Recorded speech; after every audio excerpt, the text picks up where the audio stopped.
I'll open.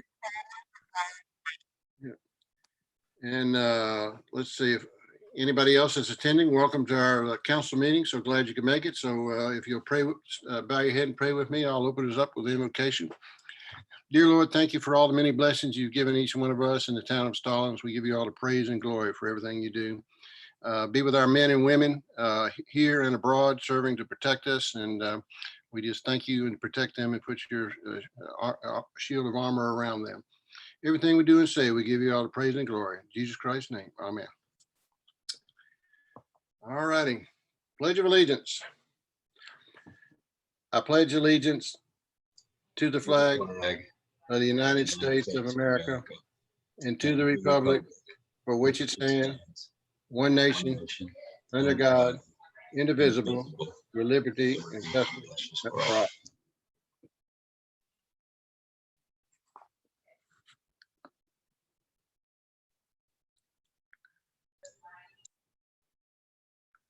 All righty, I'll call the meeting to order and open it up for public comments. Is there anybody here on the call from the public that would like to speak? If there is, just either raise your hand, click it on there, or just speak up.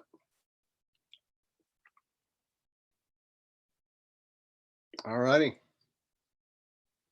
I'll have one public comment since I was talking about servicemen. My son was flying this week and they had a failure, hydraulic failure on their plane. And so they had to make a return to the airport, and they had to make a return so quick they overshot the runway. And so they had to make a circle around with no hydraulic fluid. And they didn't know where it was leaking from, but they landed safely. But always something to be prepared for. So I'd always thank God for he was with them. All righty, agenda approval. Anybody have it? David, you want to add something? Yes, I do. As you all saw my email the other day, I'd just like to add something onto the agenda that will allow us to discuss and figure out what we're going to do with signage and appearance of our facilities. All right, let's make that, since we're not going to do the continued budget discussion, let's just make that 8. Okay.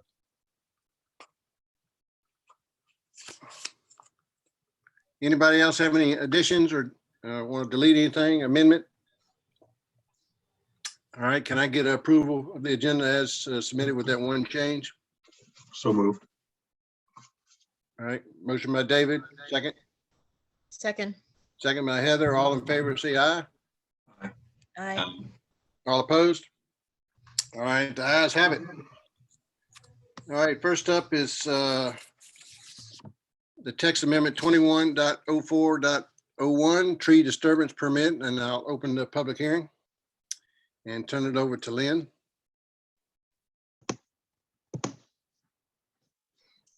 Good evening. Good evening. Let me get this set up so you guys can see. Whoops. Sorry, it's hard for me to get. There we go. Okay. This is a text amendment to Development Ordinance Article 7.1. Just to give you guys a little bit of background about why we're discussing this evening, is we've had some concerns and some issues with developers removing trees to install erosion control devices when they receive their permits from the state.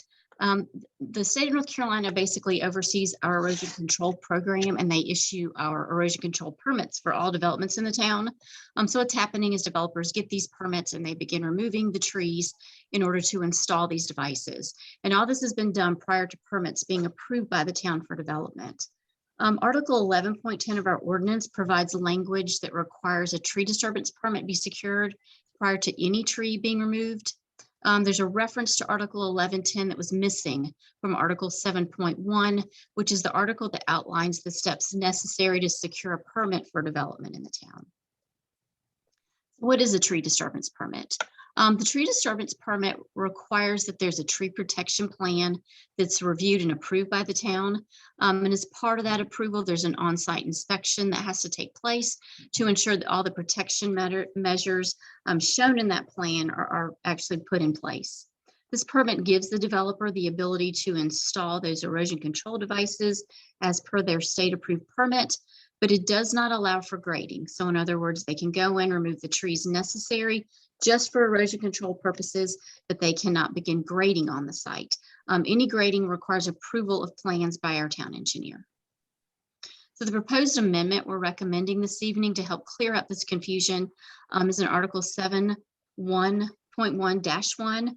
The language is in the cover memo that I included in your agenda packet. So if you want to look at that entire section, it's there.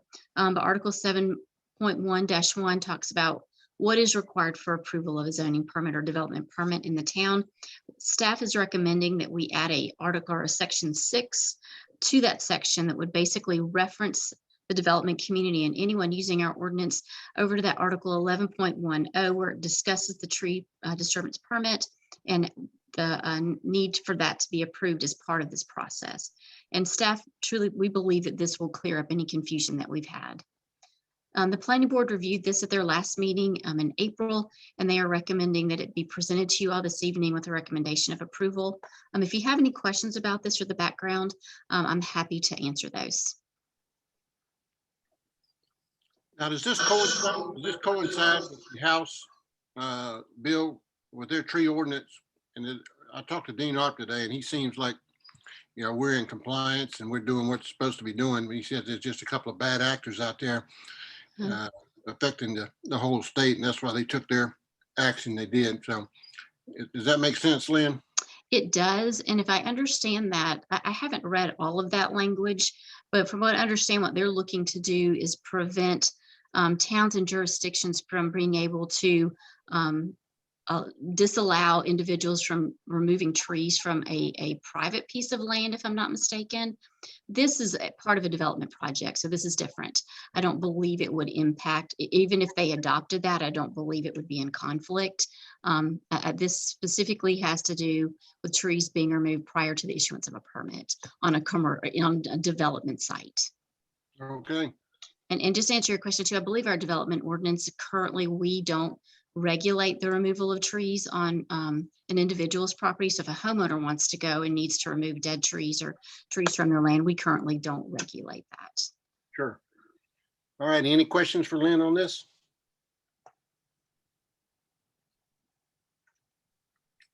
All right. Thank you, Lynn. You're welcome. This is a public hearing. Anybody in the audience would like to speak? All right, I'll close the public hearing, and then any discussion among the council? All for this. Anything we can do to clear up any confusion and avoid, you know, legal cases, I think is a good win in our book.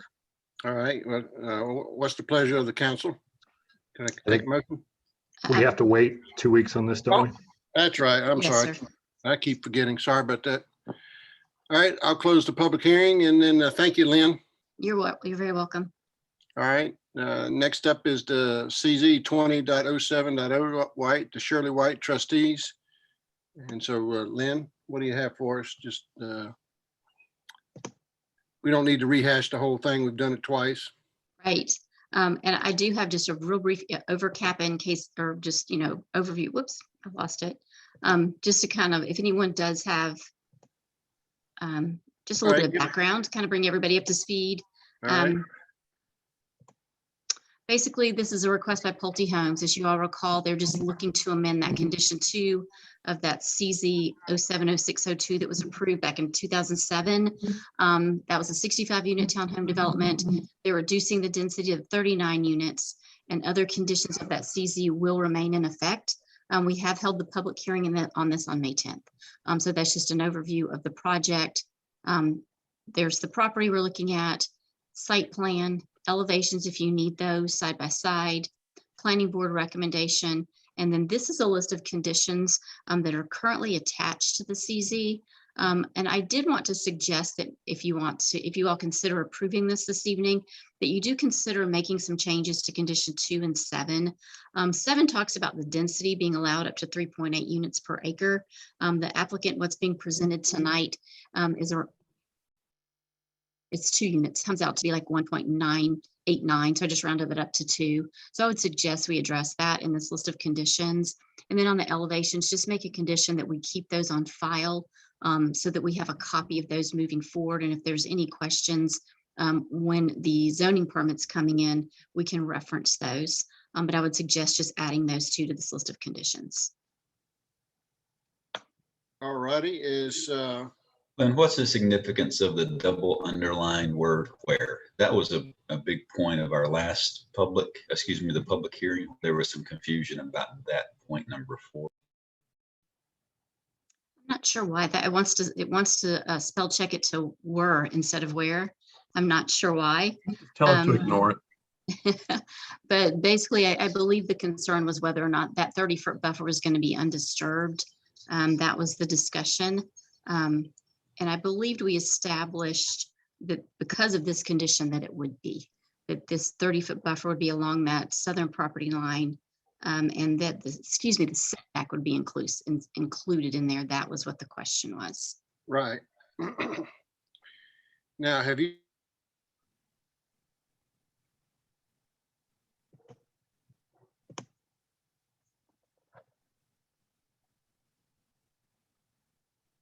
Do Sorry, I lose can't. them there, or Wyatt, you're all frozen.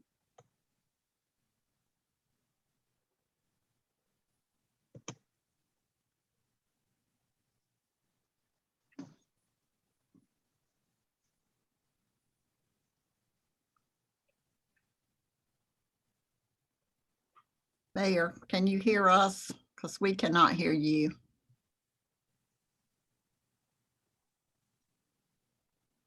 this is why the mayor and the mayor pro tem never travel together. Well, I guess I'll pick up until he comes back in then. Are there any other questions or comments from council about the proposed conditions for this permit? Hey, Linda, I did have one question, just overall to the council. I did not get a chance to go and look at the towns of Audrey Park. And I was just curious if anybody else had a chance to go by and take a look at those. No, Anybody? I did not. Okay. And the only question I have about this remaining is that point number 4 still. That was a surprise, not a surprise, but just an unfortunate, I think, condition here where it feels like that, if you remember the map we talked about last time, that the single family home backing up to it is going to be very close to the back of that townhome. So that 30-foot undisturbed buffer, is that something that means that when they construct the townhome, they will not be touching a tree in that 30 feet? I think that's what it feels like, right? And then if so, is that our job to enforce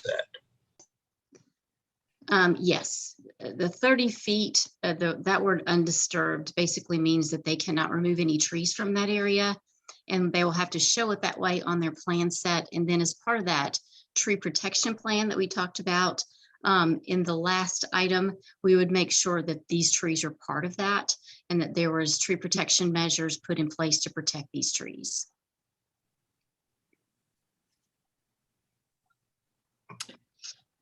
Lynn, the site plan, and I know we had a lot of discussion last time about the setback being included in the buffer. Is there actually enough space there that they could build those units without including that? Because that does put it awfully close in there. I think that would be a question for the applicant as to whether or not any of that could be shifted. They have that large stream buffer that they're having to comply with, Right. which really forces those units towards that. I guess that's the south side or east side of the south side of the property. So it might make it difficult to shift them any further to the other side. But that would be a good question for them. And I believe Matt Kearns is on the line tonight for Pulte Homes. Yes, I am. And I've talked to Fred high level about this project earlier today. I'm not overly familiar with it. We do have Kenny Draffin with McKim & Creed, the engineering firm. I think he's on as well. He can probably speak to that better. But in looking at the plan, if we're talking about increasing the distance between the buildings along that southern property line and that undisturbed buffer, I think that would lead to further loss of units, and I don't think I'm, representing my group in a position to agree to that at this point, just because I don't know the impact. Kenny, you might have looked into that if you're on.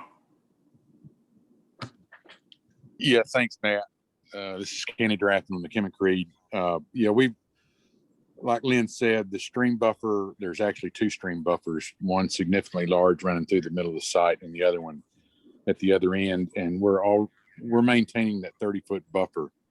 But as you can see, we're having to put ponds almost on top of hills to make this thing work, because we're just limited with space because of all those buffers. All right, I'm back on. Sorry about that. Tag, you're it. Yeah, we all talking about the density down to 2.0? We were talking about the buffer and Oh. whether or not those units that are on the side next to single family, if there was actually a way to create a little more space there and not have the setbacks included in the buffer. But it sounds like that's not possible.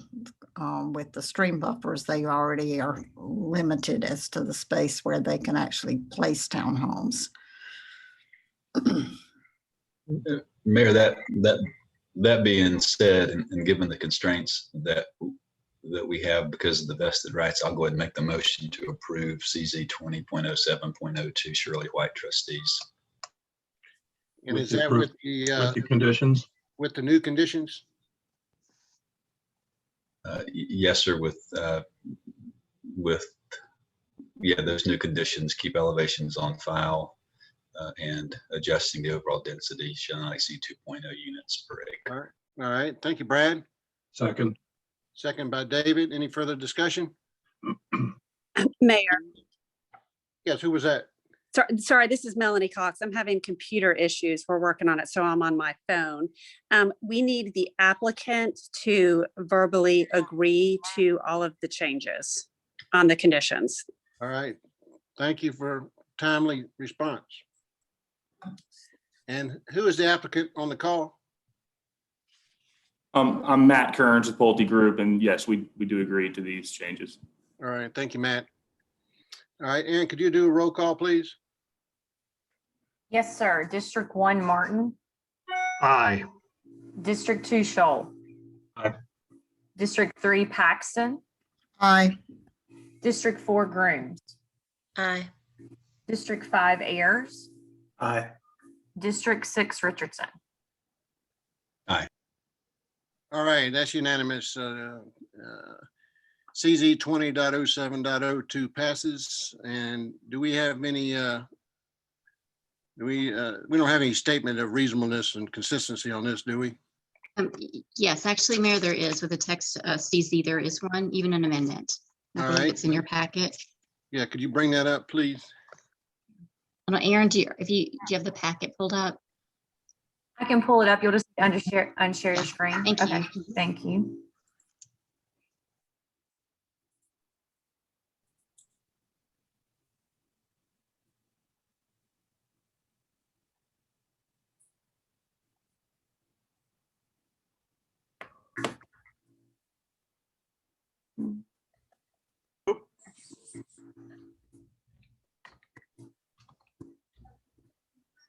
All right, thank you, Aaron. All right, the request is to amend condition 2 of conditional zoning 07.06.02 to allow for new architectural elevations as proposed. And so the Stallings Town Council hereby finds that the proposed conditional zoning is consistent with the 2017 Stallings Comprehensive Land Use Plan adopted November 27, 2017, based on consistency with goals and objectives set forth in the document of promoting quality development. At their May 24, 2021 meeting, the Stallings Town Council voted to recommend approval of the proposed amendment and stated that the town council finds and determines that the conditional zoning is consistent with the key guiding principles, goals, and objectives of the comprehensive land use plan and hereby recommends its approval. So can I get a motion on that, please? So moved. Second. I think that was Heather first. No, Linda. Linda. All right. I thought, motion by Linda Paxton, second by Stephen Ayers. Is that right? I couldn't hear you. Yes, sir. I think that's right. All right. All in favor, Aaron, could you do a roll call, please? Yes, sir. District 1 Martin, Aye. District 2 Scholl, Aye. District 3 Paxton, Aye. District 4 Grooms, Aye. District 5 Ayers, Aye. District 6 Richardson. Aye. All right, motion passes unanimously. Thank y'all. Aaron, the page right before this one that you're sharing with us, is that the first vote? Yes. Okay. Yeah, so are we finished, Lynn, with that? Anything else? Yes, sir. Thank you very much. All right, thank you. All right, next up is the resolution supporting a citizen referendum on transportation funding, the CATS light rail. So Alex, I'll turn it over to you. Thank you, Mayor Dunn. And thank you to Ms. Hare for doing that last agenda item. So during our last council meeting, the council asked staff to draft a resolution in favor of putting a 1/4-cent sales tax to a citizen referendum for transportation funding, including light rail transit. And so staff have kind of drafted a resolution for your consideration. So happy to answer any questions, provide any background that would be helpful. So thank you. So just for clarification, this is a referendum countywide we're supporting. Correct, yes, sir. I believe the comprehensive land use plan is going through the process of the county, and they've got a public hearing on the comprehensive land use plan coming up on June the 7th. Right. All right. Linda, would you like to read this since we're going to be going down there talking about? Sure. Resolution supporting citizen referendum on transportation funding. Whereas Union County citizens indicated during the ongoing comprehensive land use plan process that the most important issue needing to be addressed is roads congestion. And whereas Union County has the second highest net commuter rate in the state with 39,600 residents commuting daily into Mecklenburg County. And whereas given Union County's growth rate, it is likely that transportation problems and the cost of their solutions will continue to increase. And whereas the town of Stallings is interested in actively identifying and promoting solutions to Union County's increased transportation concerns and understands the additional funding is needed to meet the issue head on. And whereas improved transportation networks and alternative modes of transportation, including the proposed CATS Silver Line extension, are possible solutions to transportation issues and can also be economic drivers for Union County. And whereas additional funding is needed to address transportation concerns, and a 1/4-cent sales tax would generate income not only from residents, but visitors and those traveling through the county that can be utilized for much needed transportation improvements. Now, therefore, be it resolved, the Stallings Town Council support putting the 1/4-cent sales tax to a citizen referendum for transportation funding, including light rail transit, and that copies of this resolution shall be sent to the Union County Commissioners. Adopted this 24th day of May, 2021. All right, thank you, Linda. Any discussion? Is that 39,600 number correct? Because No. yeah, I was talking from Chris Platay, I thought it was 45,000. Well, it's higher than that if we want to. This is from Chris directly. Chris says 50 to 55 outflow and 5 to 7 inflow. So I think we need to look at the total commuter number here, not I don't know where the 39 came from, but it's hasn't been that low in years. So what's the total you got, David? From Chris directly, he says 50 to 55 outflow, 5 to 7 inflow. So that's a max of 62. And that's current, not before the hospital or anything else opens farther into Union County. Well, why don't we change it to current? Commuter rate is 62,000 current. Mayor, can I make a suggestion about how to kind of implement this change? Sure. So what I would suggest is changing the second whereas line to read, whereas Union County has a net commuter rate with 45,000 net residents commuting daily into Mecklenburg County. Can I make a suggestion on that, Alex? Drop the word net and just list the total of 62. Yeah. Well, I think it might be important to include the people coming into Union County from Mecklenburg, because I that agree. always impresses people. So can we add that language in that same item? Yes, but it would- Differentiate those leaving the Union County and going to Mecklenburg, and then the number from Mecklenburg coming into Union, because I agree. I think we need yeah. to list them separately, just Yeah. like you suggest. Because that's a key point, because we want that to grow. So we'll have 55,000 commuting to Mecklenburg County and 7,000 commuting to Union County. Yes, the reverse commute to Union County. Yep. And drop the word net. And just put the word current, because as David said, it's going to grow.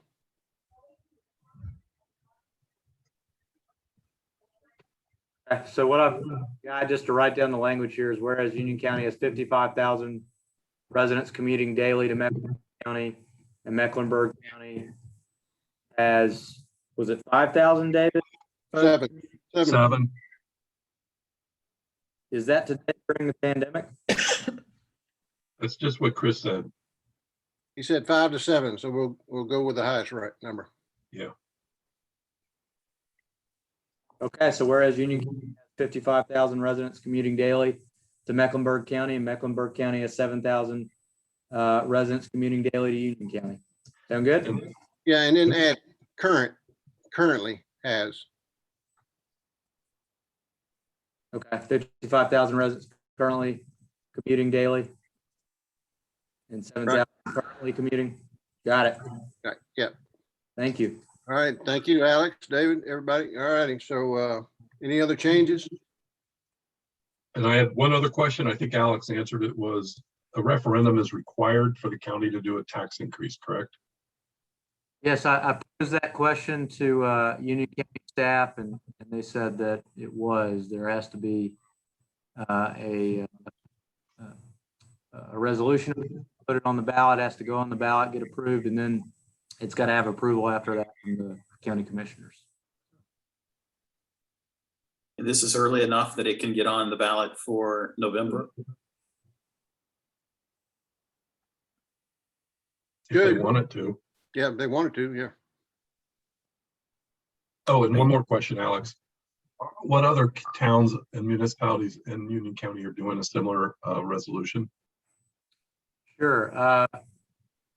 We're the only ones that for sure that are doing this. I've had a conversation with Indian Trail staff, but I'm not sure if that's going. I don't have any indication that it's not, but I can't speak on their behalf. I can research that and find out if Indian Trail plans to do that, if it would be helpful. No, I mean, it's not helpful now. If we approve this evening, can we just make sure that we not only send it to the commissioners, but we send it to every municipality in the county? Yes, we can do that. Is that okay with the council? Yes, I think that's a good idea. Do y'all want And me to bring, they know where we stand, and if they want to follow us, great. All righty. Oh, what's that? you want me to take this to WUMA for this month's meeting? Sure. Yeah. Be good. That's probably the purpose of that committee. Yep. All righty. Perfect. Aaron, could you do a roll call, please? Yes, sir. District 1, Martin. Aye. District 2, Shoal. District 2, Shoal. Aye. District 3, Paxton. Aye. District 4, Grooms. Aye. District 5, Ayers. Aye. District 6, Richardson. Aye. All right, and the resolution passes unanimously with the change. So thank y'all. Thank you, Alex. All right, next up is the Ottawa Road widening options. So I'll turn that over to Alex. Thank you, Mayor. And Aaron, do you mind if I share my screen, please, Ms. Nichols? I'm going to kind of move around here. Could get exhausting for you. All right. So going down to our Iowa Road. I'm not going to do a full history here, but I believe everybody's familiar with the project. If you'd like me to do a full history, please speak up. But long story short, the town of Stallings and NCDOT have been having an ongoing dialogue regarding the Idlewild Road widening project, U4913, for over 3 years now. And to summarize the issue up, NCDOT communicates that they've got a minimum purpose and need that they legally need to fulfill in order to kind of do the project. What they were proposing to do as far as just the footprint, the number of lanes, as well as the restriction of access. The Stallings Town Council has gone on the record on several occasions having concerns with and opposing, and the council would like a much smaller footprint. So we've been kind of working together to try to kind of figure out how to go back and get something that everyone is happy with. Back almost a year ago now, we presented the council with some pros and cons and different options. We decided to meet with some Carpo folks from leadership and just verify the options and basically see if there are any other options that we're not aware of that might be productive. So subsequently, myself and Mayor Pro Tem Paxton and staff, the folks that the board had asked to meet with that Carpo leadership on, discussed the options. The Carpo leadership basically verified the options we had. They also suggested another option of potentially having some sort of alternative study done, perhaps similar to what the town of Matthews is doing with the East John Street project, and they're having a study done, and DOT's delaying implementation of that segment of the project until the study is done. So we met with DOT and talked to them about it, and their thinking was, well, they kind of pointed out, well, we've already kind of done that. I think we had Dr. Hump come in from the state and look at some alternatives. Y'all require or remember, excuse me, that we looked at several different options as far as a one-way pair concept. But it sounds like there's some challenges with finding a place to redistribute the traffic on to satisfy DOT. So that is an option we could pursue. But we have, after talking with the Mayor Pro Tem and Brett Knipe as part of the conversations about Potter Pleasant Plains, that came up, and that was a point that was made and discussed. So I guess where we're at with DOT, y'all, is they're saying, hey, we've got a purpose and need for project. We need to proceed with kind of moving forward with design, and we want to hear the town's input and want to take it, but we got to proceed with the project that meets a minimum purpose and need that they need to be able to accomplish, and unless Carpo pulls funding or there's an administrative delay. So I think that's where we're at with the project. I'm happy to kind of try to address anything. I think we're in a situation where none of the options we've got are ideal necessarily. Here are the options as they were listed previously. Happy to kind of talk through this or be a fly on the wall, whatever can be helped. What are they requiring any local match? No, sir. No local match. All right, good. Well, we got that out of the way. We won't get burned again. So, Linda, would you take the lead on this discussion, please? Well, I mean, I think Alex has summarized it really well. We've been at a standstill really with DOT for at least the last 2 years, because we've been reiterating that our position is we want 4 lanes, that a 6-lane cross section is totally unacceptable. So, I mean, we just are at an impasse. I don't know of another alternative. When we met with Dr. Miltek and the chair of the TCC to discuss this, and they suggested the alternative study, I think Alex and I both had for a moment kind of lost sight of the fact that we already done that. We thought that possibly was going to be a solution, but I don't know what other alternatives would be proposed if we did that. So I think at this point, council just has to decide, are we accepting what DOT is recommending here? Or do we ask them to pull the funding or to delay the funding into future years?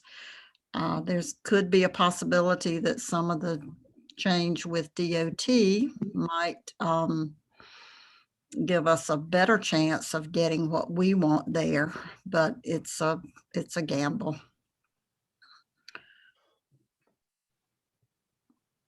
All righty. Well, thank you, Linda. Right now, from Stevens Mill to 485 is not a traffic jam. I know their numbers are predicted that for the future. And so do we want to risk losing that funding?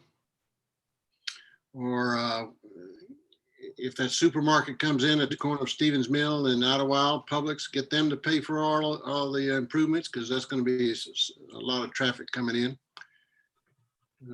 So that shopping center or the potential Publix is not going to be a development agreement.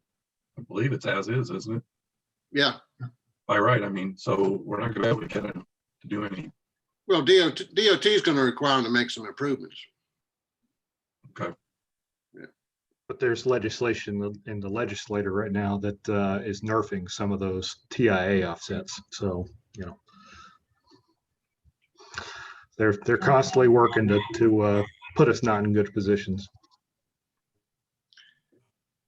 Well, when council denied the development agreement for the other project, we did have a 4-lane cross section proposed with that, but now that that's off the table, I don't know that the 4-lane section, if we could get anybody else to fund that. That was my hope, that we could get that 4-lane section built and that DOT would go away and leave us alone, but they're not going to do that now. And so what's the cons on a 6-lane? Is it just the aesthetics we don't like? Is that? Well, I think, yeah, we did not want a major thoroughfare of 6. I mean, it's 6 lanes, and actually it's 8 lanes in some sections where the turn lanes are proposed, and it just cuts through what we were hoping to have, a more walkable kind of activity center there, and we're going to have something as big as the boulevard. Yeah, it is crazy. So, well, what is your recommendation, Linda? Which way are you leaning toward? Oh gosh, I don't know. Hate that we're in this position. I guess my recommendation is to let DOT go ahead and start their process, and then maybe revisit this at some future time. Well, now, Is there any way they could start their echoing that, but I don't know how you design a road to make it as pedestrian friendly as possible, but is there a sense that they could think about a 6-lane to meet the service need, but also do something innovative? And even if we have to chip in some dollars, as we talked about earlier, to do some pedestrian safety refuges in the middle with landscaping to connect people better. That'd be the only fallback I've got, is try to get something from them at this point, give them the 6-lane, but ask for something else that would require them to be creative and pedestrian oriented a little bit. Well, Wyatt tells me that in some places where he goes, they build underground tunnels for the pedestrians to get from one side to another. Maybe we could ask for that, or a bridge over the 6 lanes to get from one side to another. yeah, underground tunnels are fantastic for bike and pedestrians. So, I doubt that's what they had in mind when they said an alternative study, but maybe we could ask for that. This would just cut the town again, probably worse than the bypass, because I find the bypass actually, I can get through to the other side much easier than I could before. This will be a 6-lane behemoth trying to get across. Certainly nobody's going to want to walk or bike across to Blair Mill now. I'm not excited by it at all. I agree. I don't think anyone that I read a lot of strong town stuff, and I don't think that there's a single proponent in strong towns that wants a large, freeway style road put through their town. And this cuts us into a third again, 74 bypass. 74 and Monroe Road, whatever they're doing down there. Good cow. well, one of the options was we just asked them to delay the project like Matthews did on old Monroe Road. So that's an option. We just tell them we don't support it, and then push it, move that, put their money somewhere else, or leave the funding there if possible. But as people change at DOT, and maybe we can get somebody to, hear what we're saying. So Idlewild Village now owns 4 parcels, huh? Could you pull that back up? 1, 2, 3, 4. Could you go further north? Yep, they just own 4 parcels so far. If that Publix comes in and builds out there's no way in heck that that NCDOT will be able to build a 6-lane road there. It would cost them too much to purchase it from a major grocery chain. And those right-of-ways don't exist today.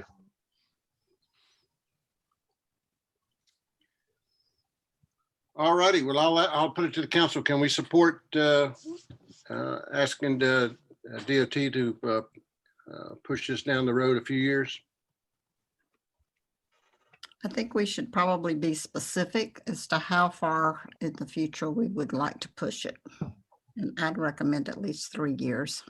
We should decision until next month, so we have a little more time to think this through. David, you're breaking up a little bit there. Could everybody hearing? Yeah. I'll say, can we possibly push this back to our June meeting so we have a little bit more time to give this a lot more thought? Yeah, when did DOT want an answer from us, Alex, again? By the end of June. So I think that would meet their timeline, sir. All right, well, that's what we'll do then. We'll put it on the agenda for the 28th meeting. I believe that's correct. Yeah, that's right. All right, thank you. It could be the early June meeting too. I'm not, if we want. Well, that gives everybody 2 weeks. What's the pleasure of the council? June 7 or 28? June 14th, wouldn't it? Oh yeah, June 14th or the 28th. Yep. 14th, okay? No.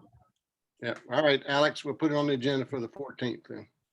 Sounds good. Thank you, sir. Thank y'all. All right, moving on to number 7, the amended budget ordinance 9 and 10 for Marcia.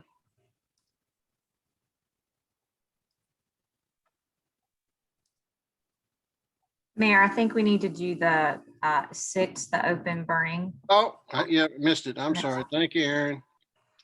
Open burning ordinance amendment. Alex and Lynn. Sure.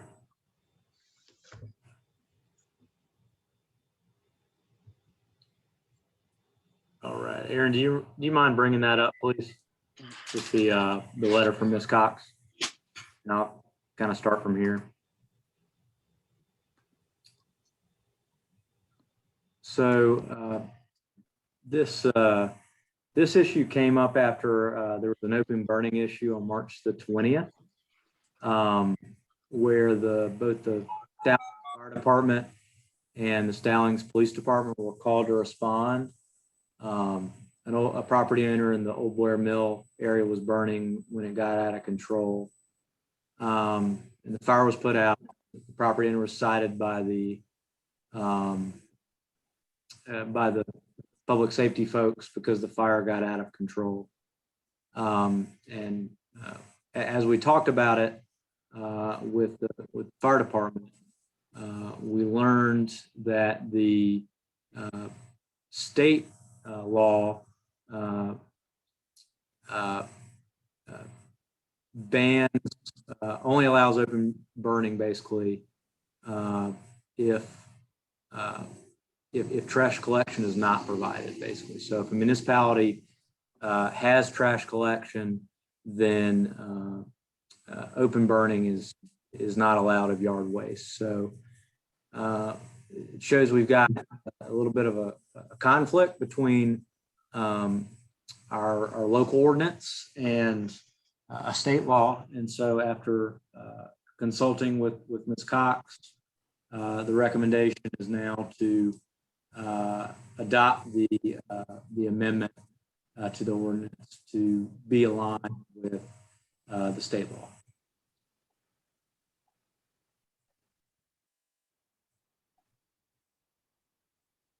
Oh.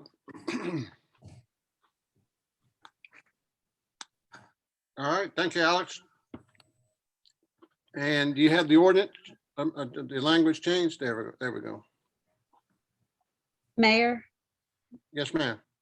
there is one typo under the definition section. Under A, it has omitted and it should be emitted. On the second line Yep. I of sent the that up. definition of open burning. All righty. So if Ms. Nichols could just make that change. Yeah, and Melanie and others, could you just clarify walk through the permitted ways to burn openly? And there will be some questions from our citizens about recreational. What is that? Campfires, backyard burning for recreational use. Just touch on that so we can understand what the ordinance says on that. I'm guilty of doing it myself oftentimes. So I want to understand that law. Aaron, can you pull up the second page of this ordinance? In paragraph 3, we list the permissible open burnings, and we basically took these examples from the administrative code regulation. So it talks about open burning for land clearing or right-of-way maintenance. There's also exceptions if you get permits from various regulatory agencies. But I think the situation you're probably speaking about would be in B, if it's a campfire or a fire used for outdoor cooking or other recreational purposes. You know, I know a lot of people have fire pits outside. That's certainly allowed. If it's for human warmth and comfort, and you're not, you know, using synthetic materials or, you know, burning all of your yard waste, yard trimmings, and it's not for that purpose, then it would be allowed. I think one of the, for lack of a better term, concerns I would have is that a lot of folks use burn barrels in this part of town. And see where that might have some gray area there. Because people think it's contained within a barrel. It's not a, it's not an open burning. How is it any different than an outdoor fireplace? Yada, yada, yada. So I just like to make sure we can avoid, you put in some language now that avoid that. Avoids or allows, whatever.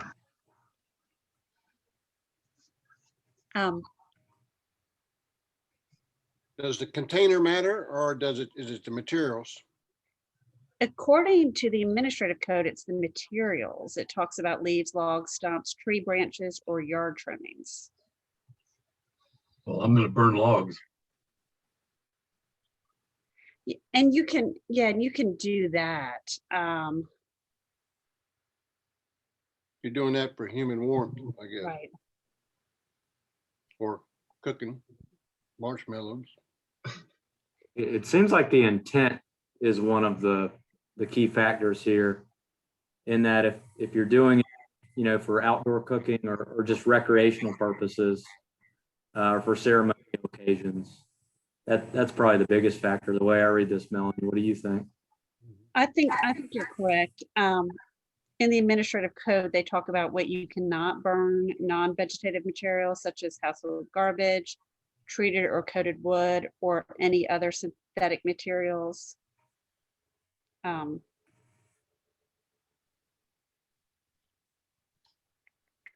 righty.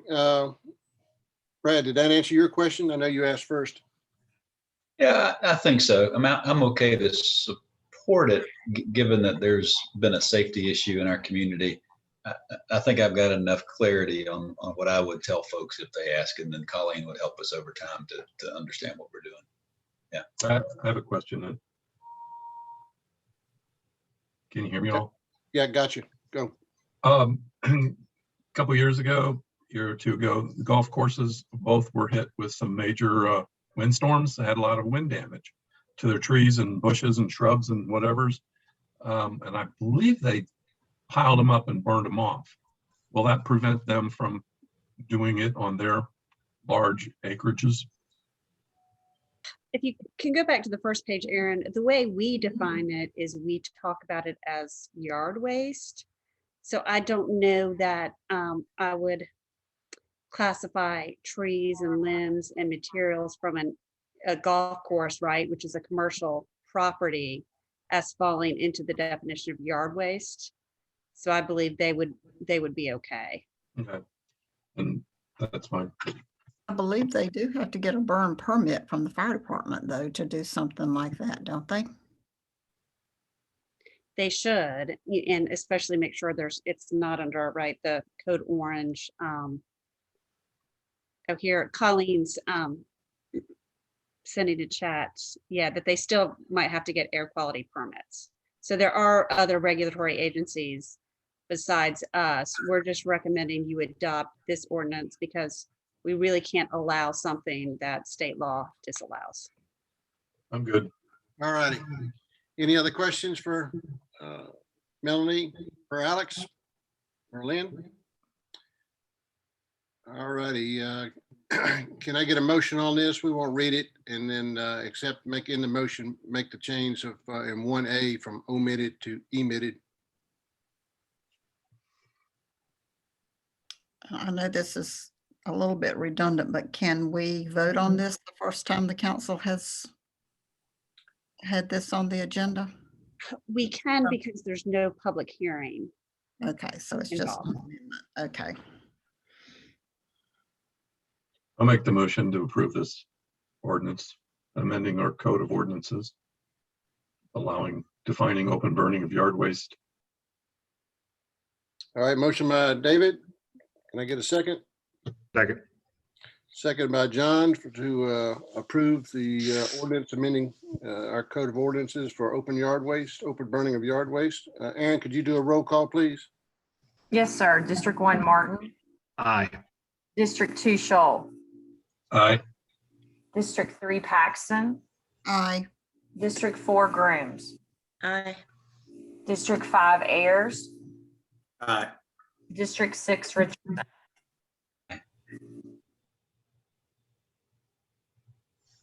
Was that everybody? Yep. Okay. Motion passes unanimously. All right. Thank you, council. Thank you, Alex, Melanie. All righty. And then next is the amended budget ordinance 9 and 10 for Marcia. Okay, this has to do with this fiscal year. The council is well aware, have well, not significant. We've had a few legal cases that have come up against the town, and we have sought out legal representation in court for these cases as well.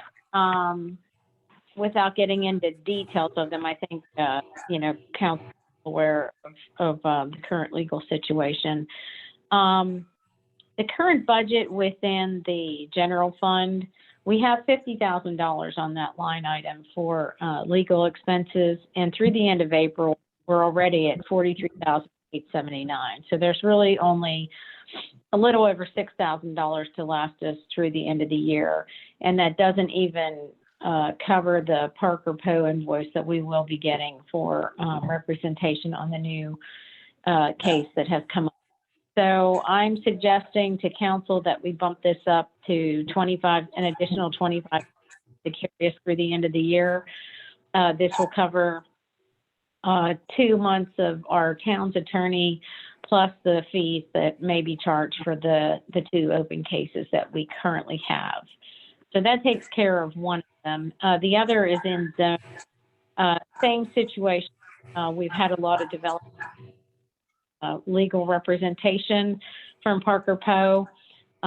They are currently at $6,000 budget for legal. They have spent $56,442 through the end of the year, leaving them only about $6,000. It's less than $6,000, about $5,000 left. So I'm suggesting that we add additional $10,000 to zonings as well, so that we will not be over budget on those expense items at the end of the year. This obviously is going to come from fund balance. If they had room within her department or within zoning and general government, I feel like we might have been able to cover those. But considering the legal is a line item that's really looked at during audit, I felt it necessary to increase these 2 budget lines to include additional funds to cover these expenses. Do I have any questions? I asked this question of Alex earlier today, but it seems like at least the 2 years that I've been on council, we've had legal overruns that we've had to adjust for. So my understanding is that the new budget that we reviewed today actually has bumped up these numbers for legal, so that, okay. I just wanted to clarify. Thank you. Mm-hmm. Yep. Now, the additional 125 that we put into general government, as you know, it may not cover it for next year. We may have to come back. I think it depends on what happens on those litigations. So, there could be an additional request next year or during next year for additional funds. But council is, or I can add that line item in my monthly report to track it, to bring it more close, bring it to your attention more, possibly with legal expenses within each of the departments and what their budget is for that and what's spent to date, to make sure that you're well aware of that line item as it creeps up. And if we have to make a change, it wouldn't be a surprise. I mean, they're in there, and we talk about, the monthly reports that I put out for council and for the public. It's the legal costs are kind of buried in the outside services line. So it may or may not, like if you're not reading the verbiage that's explaining that line item overage or, what's under, it wouldn't automatically pop out to you. All righty. Thank you, Marcia. Any other questions for Marcia? Can I get a motion on amendment budget number 9? So moved. Second. Motion by Mr. Ayers, second by Mr. Richardson. Aaron, could you do a roll call, please? Yes, sir. District 1, Martin. Aye. District 2, Scholl. Aye. District 3, Paxton. Aye. District 4, Grooms. Aye. District 5, Ayers. Aye. District 6, Richardson. Aye. All right, motion passes unanimously. Thank y'all. All right, number 10. Number 10 is a little bit more straightforward. We have some civil citations that were cited to EPCON and another developer as well.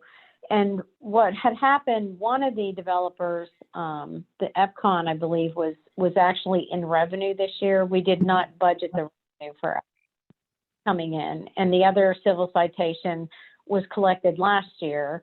And we did not, obviously we didn't budget for that, but when at the end of the year, the 41,100 related to the other civil citation went into fund balance.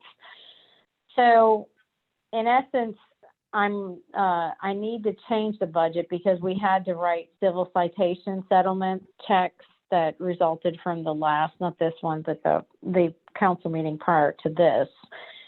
Council approved them, but they are not in the budget, and they were $82,000. So that's, it's kind of, it's difficult to find that money within those line items to be able to have those go through without any problems at the end of the year with budget. So what I've done here is I've budgeted the revenue for $40,900 as well as the expense related to that on the expense line in economic and physical development. Part of that 82 that's there is the 40,900, which is really a wash coming in and out the same fiscal year, truly not affecting our budget at all.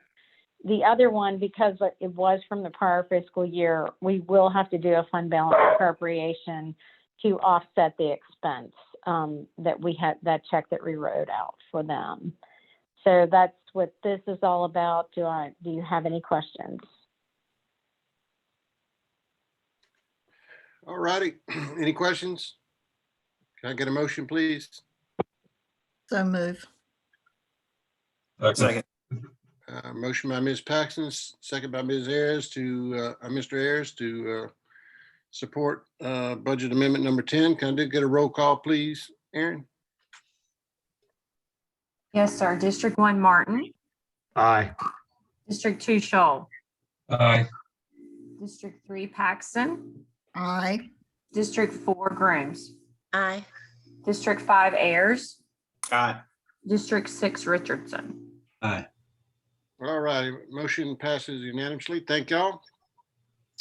All right, next up is the signage discussion that David would like. So David, I'll turn it over to you. Thank you. Did everyone look at the attachment I sent to the email the other day? Yes, sir. Linda, did you get a chance to see it? I did not, but I'm going to trust you on this. Do you want me to share my screen? If you'd Yeah. like. Go ahead. Somebody else. All right, let's see if this works. I don't have anything to share, so I'm not gonna get to use that button.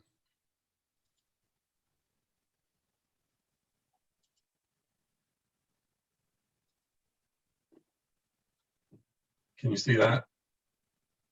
We see your name. Nope, there we go. There it is. All right. Anyhow, I went around and noticed that, I guess I was at Blair Mill for something, and I noticed there's no signage at all. And I'm like, well, that seems weird. All these parks around us are well documented. So we went over to Mid Hill, looked at their nice park here. That's their sign at the main park they have on 218. Then they got a really nice one at their police station. So you know where that is, because we don't have a clue. I mean, we do, but unless you've been there, town doesn't know where a police station necessarily is. Indian Trail has some nice signage for their Chestnut Square Park. I just went to the first one. I didn't go into the other one, but I think they're all similar to this. So obviously they have the nice logo on them, just like Mint Hill does, and the name of the park, and you know where you're at. They have this really cool workout station, I guess it is, but they went and went the extra mile. Not only do they have this workout station, but they blended the Indian Trail logo onto the printing of it, which again helps identify it as Indian Trail. So you know exactly where you are and helps the theme of their logo and everything. So then we go to Blair Mill, and this one has nothing. And unfortunately, the lawn is, grass is so long, that fire hydrant is almost covered or halfway covered. Then you go to the Fairhaven side, and a lot of folks think, oh, I guess I already wrote that.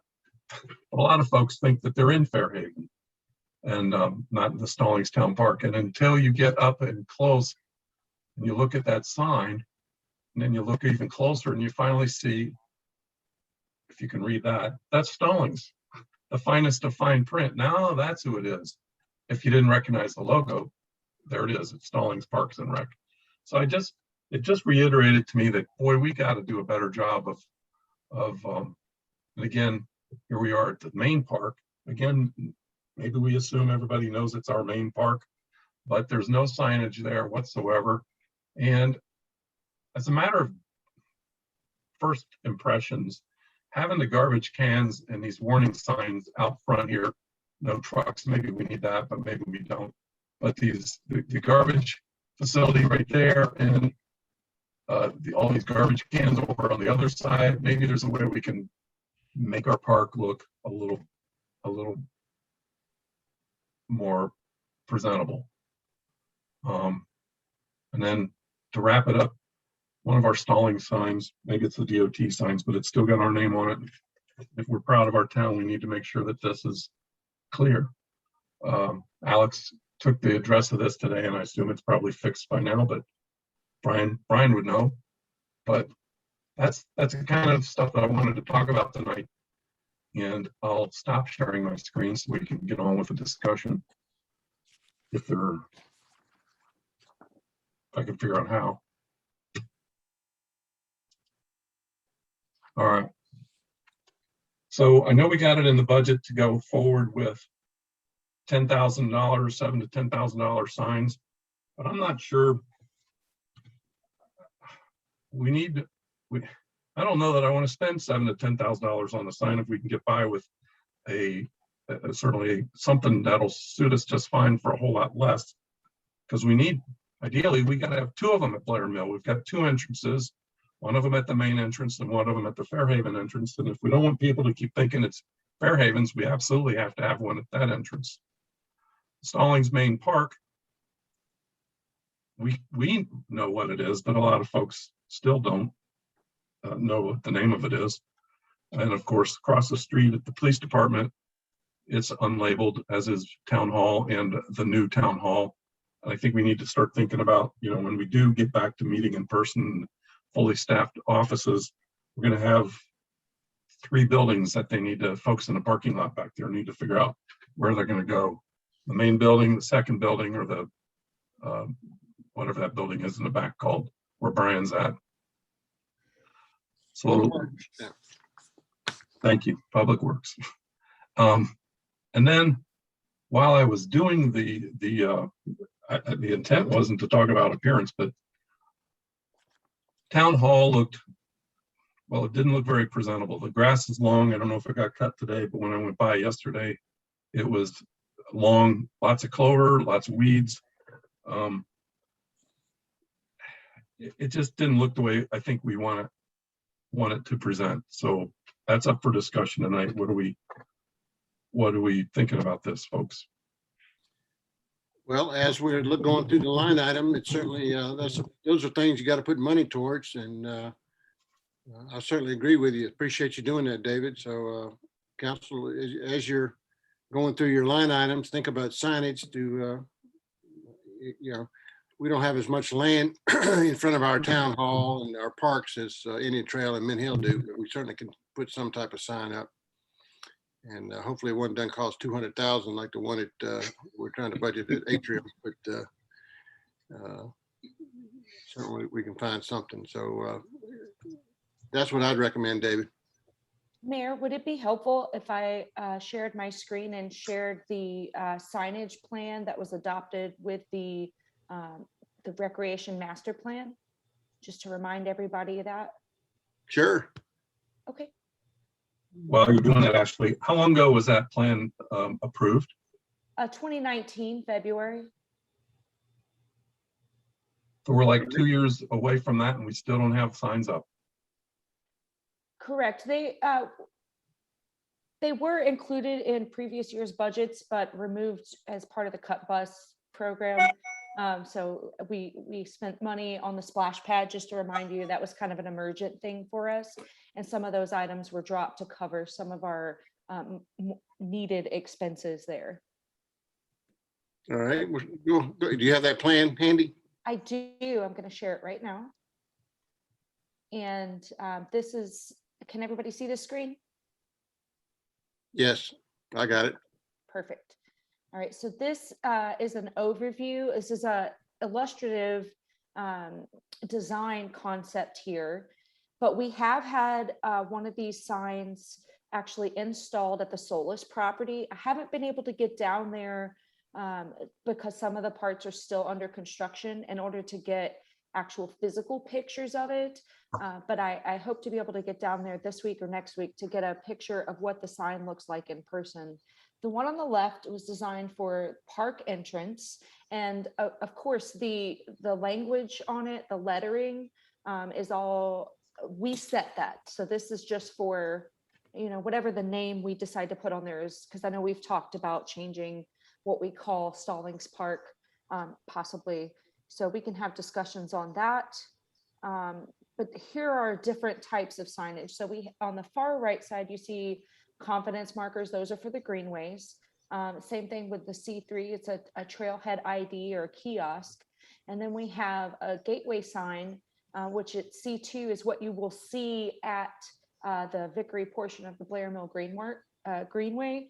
It's a smaller sign. And you'll see that the park sign, we decided, because like you said, Mayor, we don't have a lot of property outside of our parks in order to do huge signs. These are tall so people can see them, but it's a very small imprint as far as, you know, we don't have a 10-foot wide sign.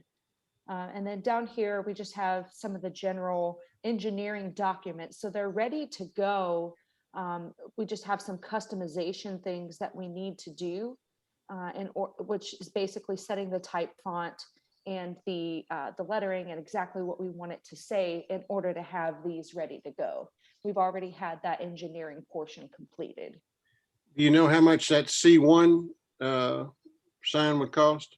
I believe that we haven't priced it ourselves, but when we do, we would go out for bids on that, so we could get a good, you know, mix of numbers and obviously go with the most affordable one. But I did hear back from the developers at the Solis property. They spent about $7,500 on a sign. So that was the idea that we put into the budget. We rounded it up to 10,000 just so we would have some playroom there. But we do know that that was how much they spent on each of the Greenway signs. They put 2 out at the Solis property. Each sign is that much? Brad and Steven, have y'all seen those? Not yet. I took a photo of the Solis, their entry sign, which looks very nice, but I wasn't aware they had parks or greenway signs up. But I don't go by there every day. I turn out the other way. I'll go look. Yeah, I'll go by there this week too. Like to see that. So, all right. Well, we need to get some numbers and then we'll, you know, figure it into the budget if that's what the majority of the council wants. Thank Mr. you. Mayor. Yes. Okay, maybe I'm missed the ball there, but how is it that Solis has one of our markers there and we haven't, I guess, finalized the text and the fonts and things of that nature? Oh, we have. So we're using the branding guide that the town has in place, which sets the typeface and the style. But as far as what we would like the sign to say, whether it says Blair Mill Park, or it says Blair Mill Nature Park, or it says Stallings Municipal Park, or it says Stallings Downtown Park, those are the type of things that basically you pay for the design portion of it. I mean, it's not very expensive to have those little things change, because our logo and everything will remain the same. It's just the technical details of it that we would set for each individual location. So this is an example, and then we customize it for each location. Gotcha. And I mean, kind of that, just a follow up there. I mean, did you get to preview and review that sign that went into Solace? Yes, we did. Myself, and it also went through the planning and zoning department as part of the development agreement process. And then I reviewed it and gave my notes back to Lynn, and it went through the committee that way. Okay, I was just curious. Thank you. That explains it. Yeah, no problem. All righty, well, that's my recommendation is go ahead and keep thinking about it on your numbers you want to submit to Alex by Thursday. And if that's a priority for you, put it in there. Let Alex know. Mr. Mayor, it's Brian Price. Could I just give you all a brief update on what's going on at the town hall landscaping? Yes, please. All right. Yeah, and I agree. It does not look good right now. And unfortunately, it's a work in progress. We're trying to get rid of all the clover and the weeds. And it's been a process as we fertilized. It's bringing the grass, but unfortunately, it brings the clovers and the weeds as well. And we're now treating clovers and weeds. We've been working with Site One. They've been helping us to know what we should use out there. And the last treatment we put down was a granule, and we actually had to miss a cut so that the granules could take effect and kill the clover. So it did get overgrown from the last cut that we had to miss. So it actually went 2 weeks instead of getting a weekly cut. But that's in an effort to try to kill off all that clover.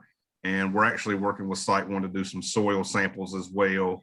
We're just trying to get a handle on getting rid of all the clovers and the weeds, because unfortunately that whole area, if you ever notice, like right down Stallings Road, we just get a lot of clover through there. I don't know if there's too much nitrogen or whatever, but we get it at the park, we get it at the town hall campus.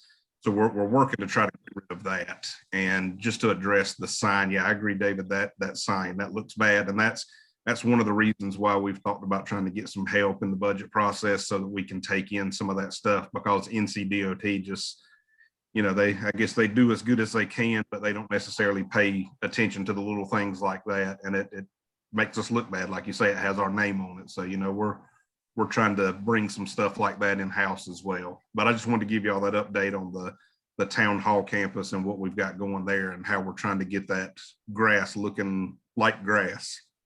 And I want to piggyback on what Brian is saying. When I started here in 2017, just before I started, the town had made a decision to stop using glyphosate or Roundup in the parks, primarily because that whole entire park in Stallings Park area is a stormwater runoff area, and Roundup is a huge contaminant to your water source and your streams, and it also kills the wildlife. So we switched up our program with what we were using as far as weed killer, and we had a contract landscaper at that point. When we brought it in-house, you actually have to have a chemical license in order to procure some of these items. So we've been dealing with the stuff that we can get ourselves at Home Depot and like Site One and different places, but we can't get the industrial level chemicals without having that type of license. So that's one of the reasons we were looking at outsourcing some of that landscape work, maybe possibly bringing in a horticulturist to look at some of the things we could do specifically at Blair Mill Park, because if you've been out there, you notice it's hard red clay and grass just doesn't grow on hard red clay. It's going to take some work and effort there to break through that, get some aeration going, and really establish some type of grass that will thrive in that area. We have 3 different types of grasses growing out there, and they all compete with each other. So they grow, and then you have big, places where there isn't. So we are working toward that. And Brian's been a huge help with his team getting out there and trying to get us on the right path with that. All righty. Thank you, Ashley. Brian? Mr. Mayor, can I ask one quick question? Sure. When we see things like the sign overgrown, I mean, do we reach out to Alex? I mean, just walking the sidewalk in front of the park, we've got areas, and I know we don't own that, but we've got park that is kept very well maintained. And in other areas, we've got trees that are encroaching in on the sidewalk. And I think we've got a spot where in front of the import car repair shop, that I think the sidewalk is almost 50% encroached on by weeds and things like that. So should we alert you, Alex, when we see things like that? Yeah, if you ever see any issues, feel free to reach out to me and I can get it to the right person, whether it's within town staff or to NCDOT. So always feel free to think of me as your kind of clearinghouse for concerns. That's right. I'll send everything to Alex. All righty. Mayor, Yes, can I ma'am. ask a question? Did I understand you, Ashley, to say that you were looking into outsourcing some of these services for landscaping? Because I was of the impression, particularly from the last meeting when Brian was presenting his budget stuff, is that it seems like the town has brought more and more stuff in-house rather than outsourcing. And I guess David and I had some conversation about this today, and your comments tonight about chemical license being required has just kind of confirmed for me that there are people that this is their profession and they have the skills, they have the license. And I'm not sure it's a good idea for us to bring all this in-house, because then we have to buy equipment. We had to build a building to store the equipment. We're having to add staff to cover it. And I just think we probably should revisit the whole idea of bringing all this stuff in-house as opposed to outsourcing it. Because, like Smith Grounds, they do a fantastic job. They've got Plantation Estates. I think they have Shanamara. They could do all of this stuff we need to do. They've got a crew. They can do it quickly. Where we're struggling to meet the need and keep things presentable with one or two staff people. And I think we probably need to revisit this whole thing. And maybe we can do it as we go through the line by line budget, but we probably also need to talk about it a little bit. Yes, ma'am. I'll clarify that. When I was mentioning outsourcing, I was specifically talking about the Blair Mill property.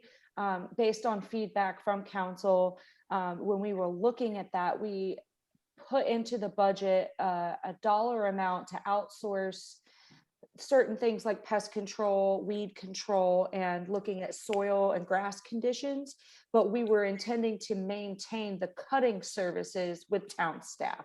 So we would still cut the grass, but the other items, because those are things that town staff does not have time or equipment to do, like the trimming of the bushes, the treating of the different weeds and things that we have. That was the portion we were looking to outsource, specifically concentrating on Blair Mill Park, because Stallings Park is pretty well maintained and controlled, because we've spent a lot of time and effort cultivating that. But Blair Mill seems to need a little extra help getting there. So that's what I was referring to. You'll see that in the line item budget under Parks and Recreation. There's a dollar amount specifically for outsourcing portions of the landscaping at Blair Mill. And just to clarify real quick, what she's talking about with chemicals, that is correct. On some chemicals, you do have to have a license, but there are plenty of things out there we can use. Like, when we go to Site One, there's plenty of stuff that they direct us to use and that we can put on the grounds ourselves. But there are, it's heavier duty chemicals, and with the grass that we maintain at Town Hall, it's not that big of a property that we need those heavy duty chemicals. So we are able to get pretty much what we need and handle that.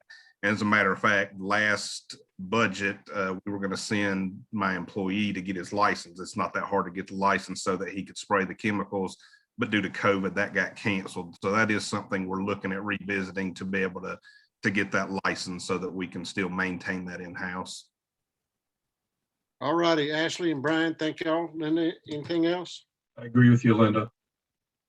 Look at the whole outsourcing options. Well, can we get some sort of comparison for cost? I don't know that we've done that. I mean, we did talk about the bypass landscaping and the fact that DOT is not doing that. And at the last discussion, we were talking about bringing that in-house and us doing it. And I raised questions about that then. I'm not sure that we have enough information maybe to make this decision right now, but No. I know over the years, we have continued to bring more and more stuff in-house. I think Kevin started that when he was the town manager, but I mean, you got to grow staff to do that, and personnel is probably one of our most expensive budget items, is all of the benefits and cost for staff. So I've always questioned whether or not that was a good way to move. And I'm really questioning it now with the landscaping situation. Mayor Pro Tem Paxton, just to touch on that briefly, I do have numbers that I got, I think it was last year when we were looking at all this, and I did present that during my budget, that if we outsourced all the landscaping, it would roughly be around $96,000 a year.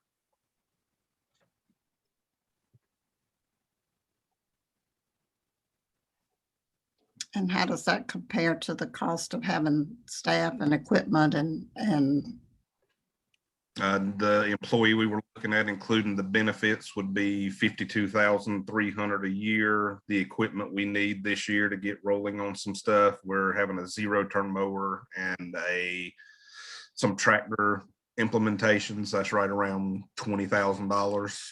So all in this year, as far as landscaping would go, we would have, with the new employee and the new equipment, probably right around $80,000. But also those, the equipment we would have for the lawn maintenance is one-time purchase. And then the only ongoing would be the new employee, with the percentage that they get every year.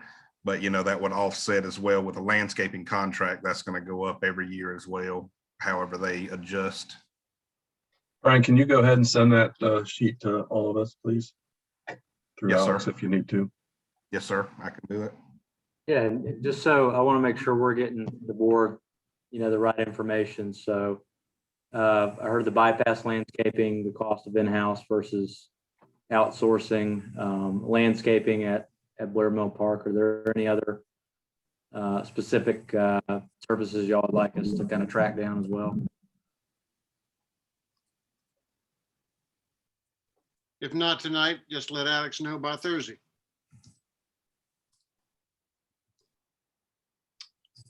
All righty, well, let's move on.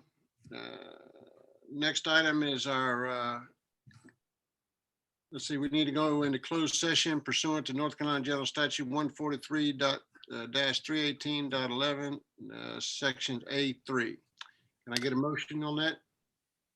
Mayor, I'll make the motion, but I also need somebody to text me the access for the closed session because I don't have that at my fingertips. And it is a separate meeting, right? Right. I'll text it to you right now. Okay, thank you. All righty, can I get a motion to go into closed session? She did. Second. All right, all in favor, say aye. Aye. All opposed? All righty, see y'all in a minute.